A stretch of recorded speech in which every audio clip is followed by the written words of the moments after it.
میں مر رہا ہوں پھر آئے صدائے کن فیکون، میں مر رہا ہوں پھر آئے صدائے کن فیکون، بنایا جائے مٹا کے پھر ابتدا سے مجھے، مفاہمت نہ سکھا جبر ناروا سے مجھے، مفاہمت نہ سکھا جبر ناروا سے مجھے، میں سر بکف ہوں لڑا دے کسی بلا سے مجھے۔ صدر علی وقار، یہ وہ پہلا غزوہ ہے جس میں حضور اکرم صلی اللہ علیہ وآلہ وسلم بنفس نفیس شریک نہیں ہوئے۔ رب المجاہدین نے امام المجاہدین اور میدان جنگ میں موجود تمام حجابات کو دور فرما دیا۔ آپ صلی اللہ علیہ وآلہ وسلم نے حضرت حارث رضی اللہ تعالیٰ عنہ کو کیسر روم کی طرف سفیر بنا کر بھیجا تو کیسر روم نے انہیں گرفتار کر کے شہید کر دیا۔ آپ صلی اللہ علیہ وآلہ وسلم نے 3000 جانثاروں کا لشکر روانہ فرمایا اور اس لشکر کا امیر حضرت زید بن حارث رضی اللہ تعالیٰ عنہ کو مقرر کیا اور فرمایا اگر زید شہید ہو جائیں تو جعفر بن ابی طالب امیر لشکر ہوں گے، اور اگر جعفر بھی شہید ہو جائیں تو عبداللہ بن رواحہ امیر لشکر ہوں گے، اور ایک سفید جھنڈا امیر لشکر کو دیا اور ان کو نصیحت کرتے ہوئے یہ ارشاد فرمایا کہ ان کو اسلام کی دعوت دینا، اگر وہ قبول کریں تو ٹھیک، ورنہ پھر ان سے جہاد کو قتال کرنا۔ لشکر جب روانہ ہوا تو مسلمانوں نے سالمیت کی دعا مانگی تو عبداللہ بن رواحہ نے فرمایا میں واپسی نہیں چاہتا بلکہ اللہ کی مغفرت اور اس کی راہ میں ایسے گہرے زخم کا خواہش مند ہوں کہ جو چوک پھینکتا ہو، ایسے کاری زخم ہو کہ جو تیر کے ہو، نیزے سے لگے ہو جو میری انتڑیوں اور جگر کو پار کر دیں۔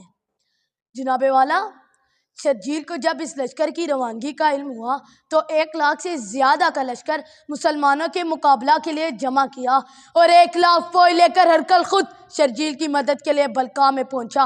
مان پہنچ کر مسلمانوں کو اس کا علم ہوا کہ 2 لاکھ سے زیادہ کا لشکر ٹھہرا ہوا ہے تو مشورہ ہوتا رہا کہ کیا کرنا چاہیے۔ رائے یہ ہوئی کہ رسول اللہ کو اطلاع دی جائے اور ان کے حکم اور امداد کا انتظار کیا جائے۔ تو عبداللہ بن رواحہ نے کہا اے قوم، خدا کی قسم جس بات کو تم مکروہ سمجھ رہے ہو وہ وہی شہادت ہے جس کی تلاش میں تم نکلے ہو۔ ہم کافروں سے کسی قوت اور کثرت کی وجہ سے نہیں لڑتے، ہمارا لڑنا تو محض اس دین اسلام کی وجہ سے ہے جس سے اللہ تعالیٰ نے ہم کو عزت بخشی۔ بس اٹھو اور چلو، 2 بلائیوں میں ایک بلائی ضرور حاصل ہوگی، یا تو کفار پر غلبہ حاصل ہوگا یا شہادت کی نعمت نصیب ہوگی۔ لوگوں نے کہا خدا کی قسم، رواحہ نے بالکل سچ کہا ہے، اور خدا کے پرستاروں جانبازوں کی یہ 3000 کی جمعیت اللہ کے 2 لاکھ دشمنوں کے مقابلہ کے لیے سامنے آئی۔ ادھر سے حضرت زید بن حارث رضی اللہ تعالیٰ عنہ آگے بڑھے۔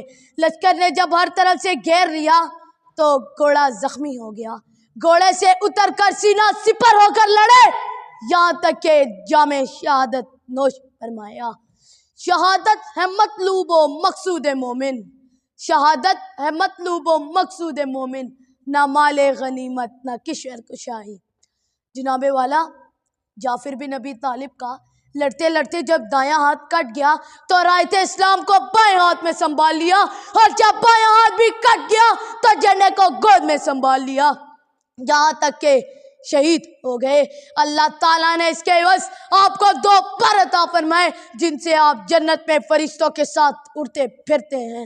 جناب والا، جعفر کی لاش کو جب تلاش کیا گیا تو 90 سے زیادہ تیر اور تلوار کے زخم تھے جو کہ سامنے تھے، پشت کی جانب کوئی زخم نہ تھا۔ کوئی اندازہ کر سکتا ہے اس کے زور بازو کا، کوئی اندازہ کر سکتا ہے اس کے زور بازو کا، نگاہ مرد مومن سے بدل جاتی ہیں تقدیریں۔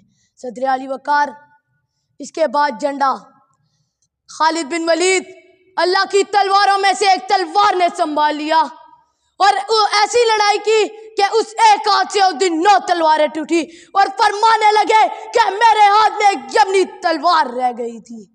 علی وقار، آج تک ہم نے نہ تلوار دیکھی نہ تلوار چلائی نہ تلوار سنی۔ علی وقار ہم کیسے تصور کر سکتے ہیں کہ ایک شخص کا ہاتھ کٹ گیا اور اس نے جھنڈے کو جرأت اور دلیری کے ساتھ دوسرے ہاتھ میں تھما لیا۔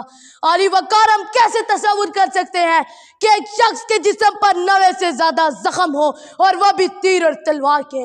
علی وقار ہم کیسے تصور کر سکتے ہیں کہ تلواریں چلی ہوں، گردنوں پر چلی ہوں اور وہ ٹوٹ گئی ہوں۔ علی وقار یہ ہمارا اسلام، یہ غزوہ موتا کا اسباق۔ سوچا بھی ہے اے مرد مسلمان کبھی تو نے، سوچا بھی ہے اے مرد مسلمان کبھی تو نے، کیا چیز ہے فولاد کی شمشیر جگردار، ہے فکر مجھ کو مصر ثانی کی زیادہ، اللہ کرے تجھ کو عطا فقر کی تلوار۔ قبضے میں یہ تلوار بھی آ جائے تو مومن، قبضے میں یہ تلوار بھی آ جائے تو مومن، یا خالد جاباز ہے یا حیدر کرار۔ علی وقار جنگ میں جب ایک مسلمان شہید ہو جاتا ہے تو باقی سب پر اس کا قتال فرض ہو جاتا ہے، مگر علی وقار آج 1 نہیں 2 نہیں 3 نہیں بلکہ ہزاروں کے حساب سے مسلمان قتل ہو رہے ہیں۔ علی وقار آج دیکھ لیجئے فلسطین میں، برما میں، کشمیر میں ہزاروں کے حساب سے بچے بوڑھے اور عورتیں قتل ہو رہے ہیں۔ علی وقار عورتوں کی عزتیں پامال ہو رہی ہیں، عورتوں کے سروں سے چادریں چھینی جا رہی ہیں، مگر علی وقار امت مسلمہ خاموش ہے۔ علی وقار آج بھی ہمیں خالد بن ولید کے ولولے، عبداللہ بن رواح کی جرأت کی اشد ضرورت ہے۔ آئیں غزہ کے لیے ایک مومن کی حیثیت سے ہاتھ بڑھائیں اور غزہ موتا کو نشاط ثانیہ بخشیں۔ ہر لحظہ مومن کی نئی شان نئی آن، ہر لحظہ مومن کی نئی شان نئی آن، گفتار میں کردار میں اللہ کی برہان، قہاری و غفاری و قدوسی و جبروت، یہ 4 عناصر ہو تو بنتا ہے مسلمان۔ آپ کی سماعتوں کا شکریہ۔